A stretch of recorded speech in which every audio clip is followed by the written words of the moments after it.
Futur, une édition qui a pour titre cette année 1720-2020. C'est de la peste au Covid, 300 ans de résistance aux pandémies en Méditerranée. Nous allons tout au long de cette journée échanger justement sur ce passé, cette pandémie du passé, voir quelles sont les leçons qu'on pourrait en tirer avant de faire le point sur l'actualité et sur aussi la situation sanitaire un peu partout dans certains pays, avec surtout des scientifiques de renommée internationale. Alors, pour annoncer l'ouverture officielle de cet acte 4, j'ai le plaisir d'inviter le président de la région Sud Provence-Alpes-Côte d'Azur, Monsieur Renaud Muselier. Monsieur le Président, à vous.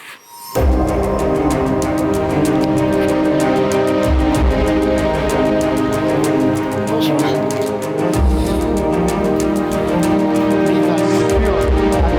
Bonjour à vous tous. Monseigneur, Son Altesse Sérénissime le Comte de Monaco, Monsieur le Ministre, cher Jean-Yves Le Drian, Monsieur le Président du Parlement européen, cher David Sassoli, Madame la Commissaire européenne à la Santé, Madame Stella Kyriakides, Monsieur le Directeur général de l'OMS, cher Tedros, Monsieur le Secrétaire général de l'Union pour la Méditerranée, Nasser Kamel, mon cher Nasser, Monsieur le Directeur de l'IHU Méditerranée Infection, cher Professeur Raoult, Mesdames et Messieurs les professeurs, Mesdames et Messieurs les ambassadeurs, Mesdames et Messieurs les parlementaires, les élus, chers collègues représentants des territoires de coopération, Mesdames et Messieurs les membres du corps consulaire et diplomatique, Monsieur le Président Directeur Général du laboratoire Moderna, cher Stéphane Bancel, Madame la Directrice de la préparation aux maladies émergentes de l'Organisation mondiale de la santé, Madame Briand, et Madame la Directrice de l'hôpital de Bergame, Madame Béatrice Tazi. Mesdames et Messieurs, bonjour. Nous avons beaucoup de chance d'être ensemble ce matin. Bienvenue à cette 4e édition de Méditerranée du futur. Je dois le reconnaître, j'aurais préféré tous vous accueillir à Marseille. Nous aurions tous préféré nous voir, nous saluer, nous embrasser, échanger de vive voix, comme nous le faisons chaque année. Nous avions prévu ici à Marseille des cadeaux pour nos 42 délégations présentes. Ils nous attendront pour la 5e édition.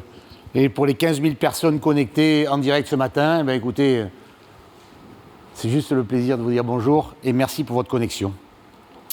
Je suis obligé d'attendre l'année prochaine pour vous recevoir tous les uns et les autres, comme ça, de façon directe.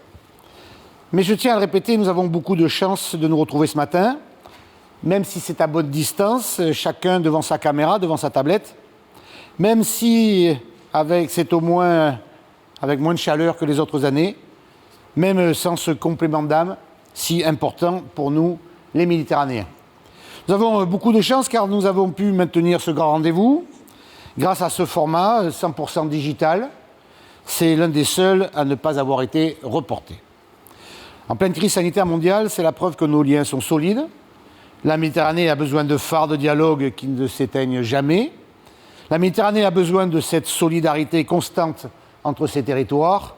La Méditerranée a besoin qu'on parle de ce qui l'unit plutôt que de ses divisions. Depuis 4 ans, nous montrons que nous pouvons bâtir des projets ensemble. Des projets concrets, immédiatement utiles pour nos concitoyens, d'une rive à l'autre.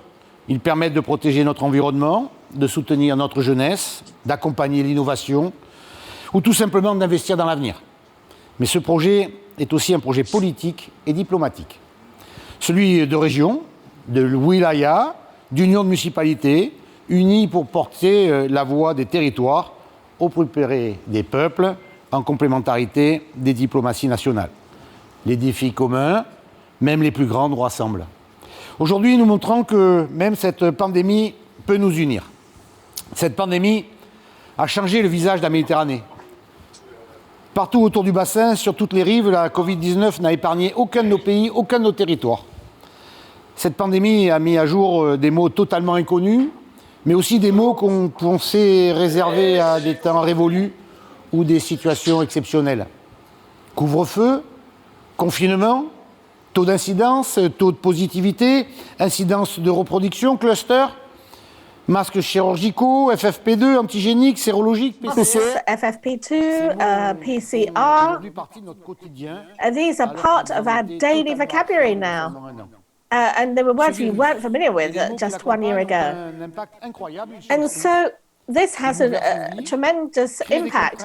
It is upturning our lives, is creating different constraints. It changes our relationship with others. I'm afraid that we have lost the sound. So I'm afraid that we've lost the sound and we can no longer hear the floor. Ceux qui pensent qu'il faut toujours confiner, fermer et surtout ne jamais ouvrir ou réouvrir. Ceux qui attendent impatiemment le vaccin, ceux qui le produisent et ceux qui le contestent. Ceux qui pensent qu'il faut tester tout le monde d'un coup et ceux qui pensent qu'il faut savoir anticiper et cibler. Finalement, tous ceux qui attendent la fin de la crise vide de certitude mais plein d'espérance. Ce panorama de points de vue différents défile tous les jours sur tous nos écrans. Mais on ne crée jamais les conditions d'un dialogue franc, respectueux et honnête. Et aujourd'hui, cet acte 4 de la Méditerranée du futur veut vous le proposer. C'est un événement unique au monde, par ses points de vue et par son originalité. Il faut toujours apaiser, écouter, se comprendre, échanger, se respecter. Et c'est le sens de cet acte 4. Nous sommes très fiers de l'avoir organisé ici en région sud, à Marseille. Et donc, notre premier motif d'espérance, c'est finalement l'histoire de notre Méditerranée. C'est notre histoire commune, notre héritage collectif. Celui de ces fourmis et grenouilles autour d'un étang que décrivait Platon pour évoquer les peuples de Méditerranée. Cet héritage est façonné par les grandes épidémies. La plus ancienne répertoriée est la peste d'Athènes, racontée par Thucydide en 426 avant Jésus-Christ. On rencontre au fil des siècles des dizaines de virus et de bactéries, tous plus redoutables les uns que les autres. Citons-en quelques-uns inoubliables. La peste bubonique de Justinien, qui dure de l'an 541 à l'an 767. La lèpre médiévale présente sur tout le bassin méditerranéen. La peste noire, qui fait 25 millions de morts en Europe en 4 ans. So the Black Plague that caused 25 million deaths in Europe in 4 years. And in the 19th century, the Asian flu, tuberculosis that is omnipresent in the Mediterranean until to date. So this Mediterranean pathway has not been easy, and unfortunately it's far from over.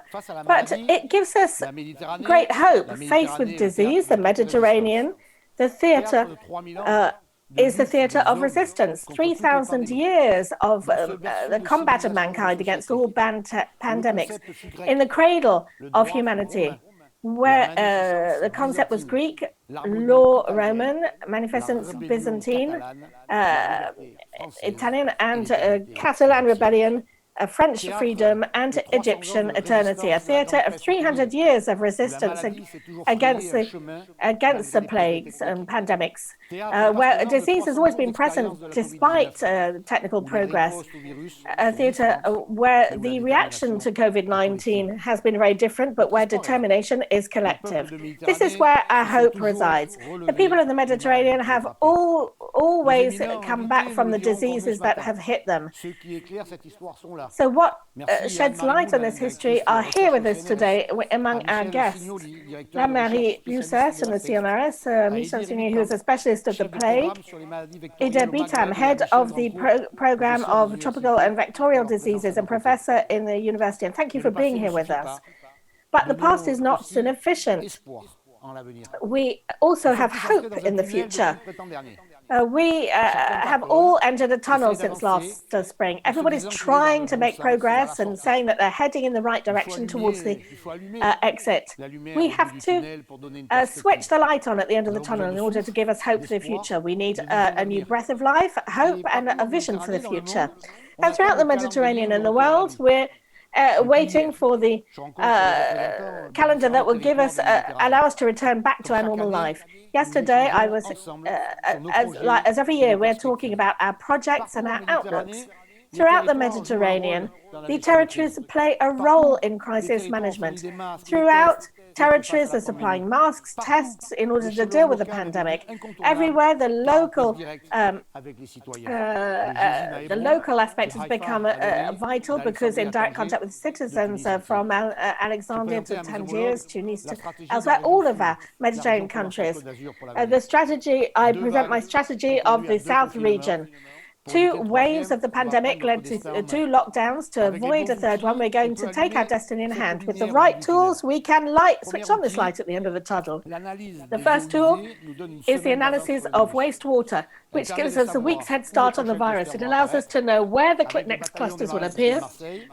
And with the local fire brigade, we're developing a local mapping, and Admiral Augier will be presenting his important strategy later on. Second tool, screening must be fast and easy to access. We bought 160,000 tests. We have co-funded 11 fast PCR machines purchased for the hospitals of the region, and a platform to put in touch purchasers, and the supply and demand will be set up soon.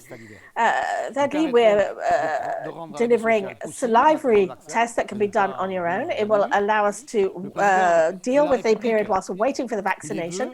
The President of France wants to use them, but the certification is not yet there, and it's still impossible to buy them. The fourth part is to have headquarters to work on the pandemics and to work with the territories, the cities and the regions of France in order to, we asked to be associated to this strategy. Stéphane Poncel, President of the government, will explain why we are not allowed to fail here. Because we're not sure that the vaccine will be 100% for the most serious forms. So I'm going to quote the guest that I haven't quoted so far, Anne Briand, who is in the WHO, Mr. Pulito, who is professor at the International Institute for Infectious Disease, Mrs. Stasi, General Director of the Hospital of Belgium, who experienced the first wave, Mrs. Angela Skis, a member of the Greek Scientific Council, Mr. Raal, Director of the Health Service in Algeria, the European Commissioner for Health, and Dr. Tedros Adhanom Ghebreyesus, who is General Director of the WHO. I have the honor of opening this edition with Professor Didier Raoult. Since the beginning of this crisis, he is a character who is determined to give hope and to care for people. What he brought us here in the South region since the beginning of the crisis is tremendous. 20,000 people have gone through the university hospital, many more tested, and he was the first in France to promote the strategy of screening, isolating, and treating.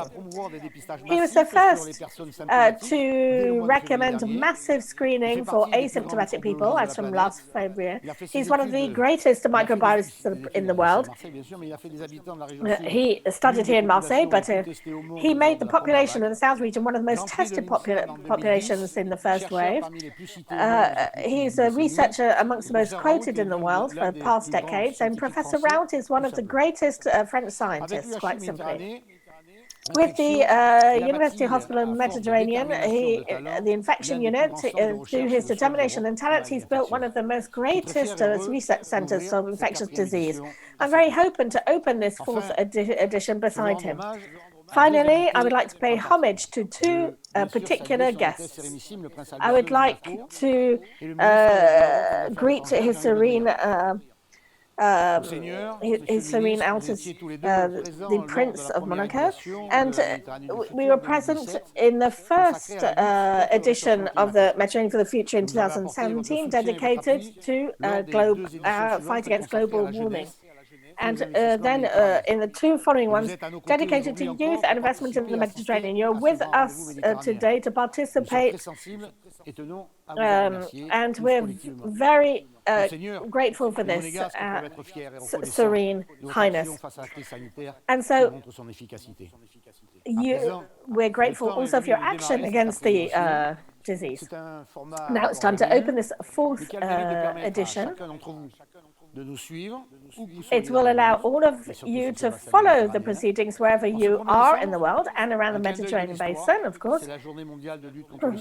And today it is the World Day, AIDS Day, and we all have a warm thought for all of the patients hit by this disease. So thank you to each of you for being with us.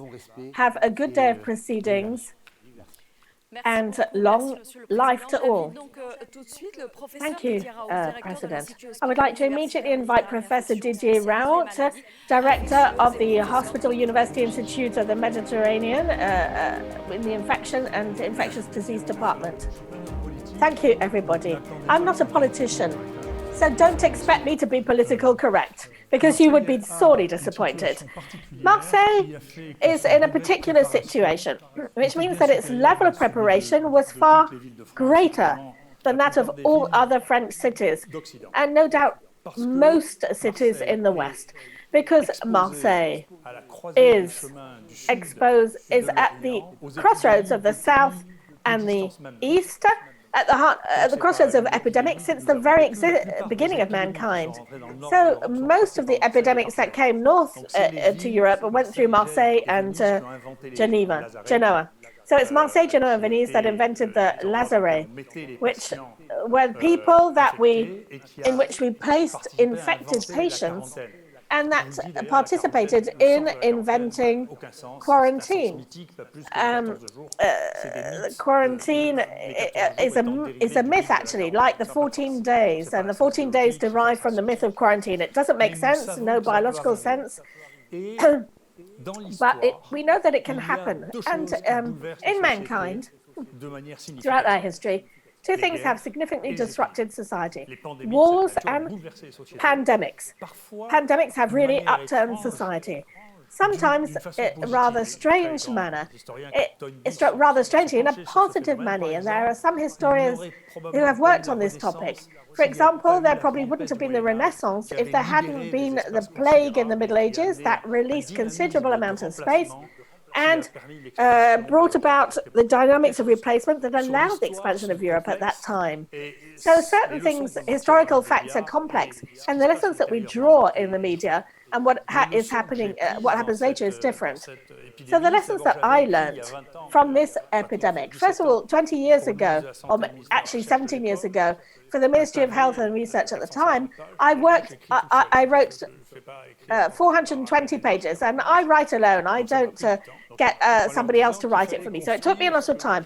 And I said we needed to build what I now called Vauban forts, so 6 or 7 places in which we can prepare, just like for a war, because they're elements that are decisive for deep-rooted social change. So it's the equivalent that so if you want peace, you have to prepare for war, and therefore we had to prepare for this. And I think that the fight against epidemics is of a Hegelian nature in this country, in which we're incredibly constraining in terms of decentralization. We are also incredibly naive on the level of local management. You can't ask the different hospitals, half of which are financially failing, to give priority to national priorities, and we don't know for how long. So it is the state who must say, I want you to be ready for this type of situation, because otherwise we will not be ready. And we can see that from the very first day we were giving results back in the day, and today we're hoping that we might get them from, in France we said we hope we might get them in 24 hours on the 15th of January. So it's not only in this country that we were not prepared. If you look at the States or the UK, therapeutic trials were done without actually establishing a diagnosis. So the therapeutic protocols did not include a diagnosis by PCR because they couldn't do it. Therefore, the level of coordination in Europe is terrible. I have African friends who could not imagine including a person in a test without doing PCR because they had done medical studies. So we can see that I have very great respect for all kinds of different colleagues. Many people have more experience in epidemics than myself. They work with Ebola and managed to get to terms with that. In the Congo, there were 3 cholera epidemics which he had discovered. He knows what an epidemic is. So one does not fight against an epidemic. Apologies to my colleagues from Geneva or Brussels, but we do this with people out in the field who know how reactions play out. So we are behind schedule in our organization. It's absolutely catastrophic, and we are going to have to draw lessons from this. There's another point which we cannot deny. Let's not go into paranoia or anything. Those who are in charge of therapy around the world are no longer doctors. It is the pharmaceutical company. So we need to think about this. If something is not profitable, then no one's going to pay. In European countries, in Africa, they don't care. They're not affected by those big sales forces who are selling their medication. So there really is a true issue, which is therapy only possible through new molecules and the pharmaceutical industry? The answer is no, because that's to be naive to believe that. Chemistry does not obey the rules of the way we usually go about things with technological innovations. Molecules are eternal. Once you've discovered molecules, they will be there forever. We have a stock. We've got a whole heritage of molecules. It's ginormous. And so for many of those molecules, they come from nature, and they have different kinds of actions which have not yet been assessed and which cannot be assessed because they're not profitable, because our system is based on a patent which is no longer valid after 20 years, and it doesn't earn any money for the company involved. So there really is a question of how our models evolve. Antibiotics weren't invented by a man to fight against infection. No, that was 3 billion years ago. They were microbes which were fighting one another. So that's one thing. We discover new microbes all the time, but who's going to test all of these things? If we have awarded all therapy evaluations to people who are working on only innovation, it's a real basic question. How are we using these molecules? There are all kinds of molecules which can act on an illness in a laboratory, which should be tested, but nobody's bothering to test them. And then, because these therapeutic tests are funded and driven and written, and the documents are written by the pharmaceutical industry, then you cannot hope for any lucidity about these questions. Don't want to talk about conspiracy theories. I'm not that stupid. But Europe is spending 2 billion on medication, and we know all about that. It's been published in all kinds of articles. It hasn't worked, and we know that there's a bit of a problem there. So we are in a country where we have the hydroxychloroquine, which has been sold for decades. People have taken it without terrible effects. If anyone thinks there's some kind of mental problem which hasn't been solved, I have said that I regret that the analysis has not been carried out. How can we have been misled to this extent? So 32 million tablets of this medication was handed out, and some people think that it's very dangerous. And the World Health Organization haven't got a clear picture either. People are saying that the Africans, are crazy. They have to stop taking that medication. It's going to kill people. You must be crazy. Well, anyone who's been to Africa has taken this medication. We're talking about a course of 10 days. Well, when I've been to Africa, I would take chloroquine every day. There was a big kind of bowl of it in the middle of the table, and everyone could just dip in and help themselves to some chloroquine.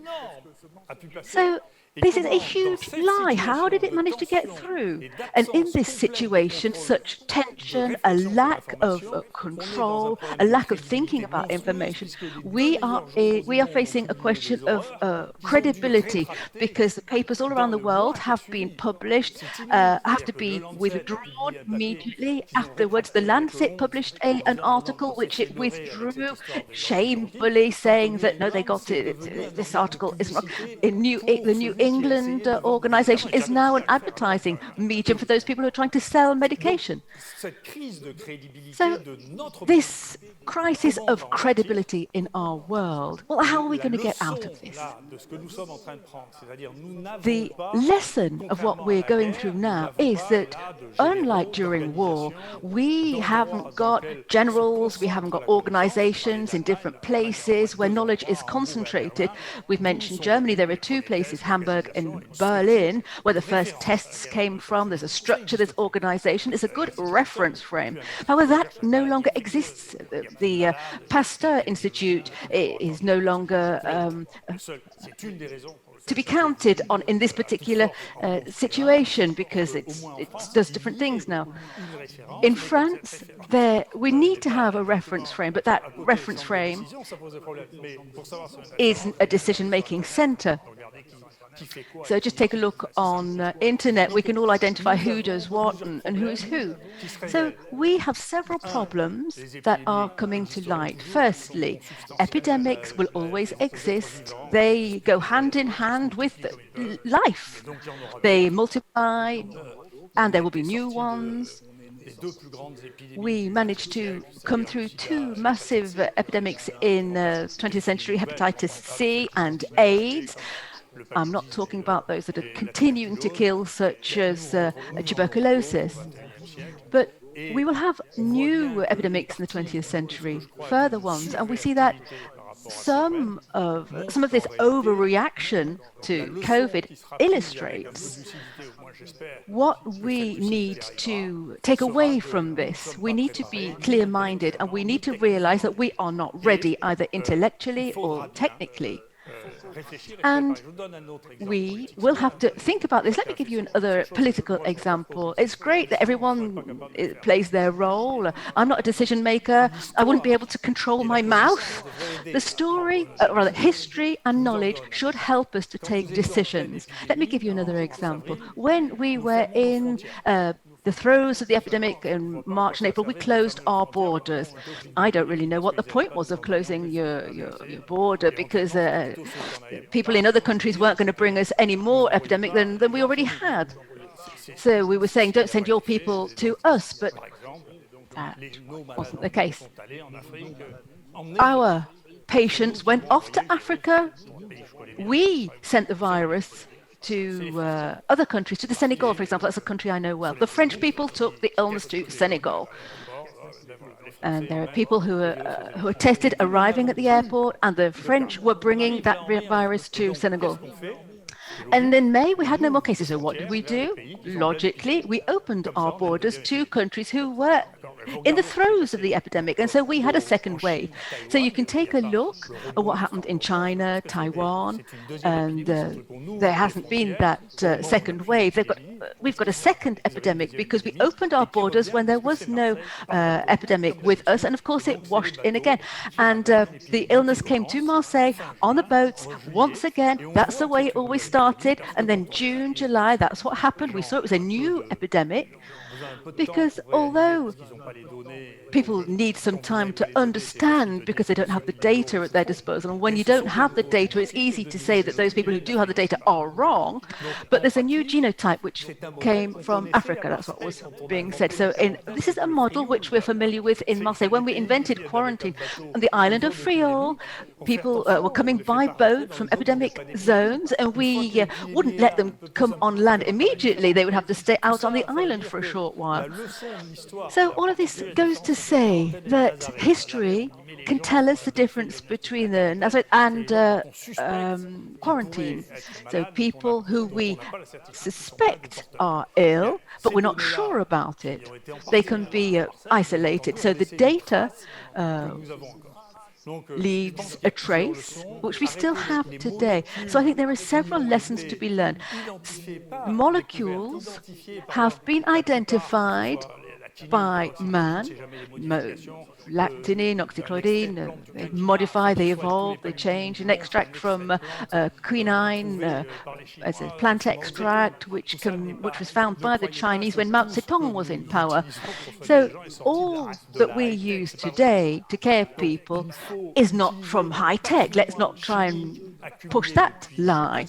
So we have an accumulated chemical heritage which has been built up over centuries. We have to use it. We have to identify the right economic model, giving money to those people who are apt and capable of developing a solution, or the state has to invest systematically in products that don't cost anything, that no one will make any money out of, but the state must take on that role.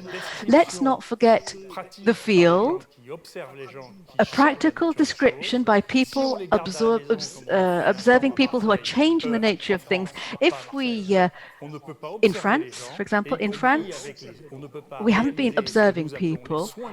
If we don't observe people, we cannot develop everyday care, giving people oxygen every day, checking that they're not having hypercoagulation with risks to their lungs. The idea that we can deduce, which is another technocratical idea, that we could deduce that you know how decisions are made, given this illness that nobody knew about. Any doctor will say, well, I'm going to observe first of all. No, what we did was we took the 2017 plan for flu and we applied it to COVID, but COVID is not flu. We don't have a 40-degree temperature. The difficulties with breathing is not preceded by coughing and a feeling of suffocation as it is in flu. And this respiratory distress is not experienced in the same way. And that is why we have asked the patients themselves to analyze their own oxygen levels. So the problems with coagulation, same thing, it doesn't exist in flu. COVID is a new, different illness, so we have to have an observation round. We have to do what people with the first wave did, the Chinese. They deployed their medicine with a lesson which we must learn, and I'll end with this. Their first publication on therapy said that we are not using placebos because it is not in our nature to not care for the ill. Well, thank you very much, Professor.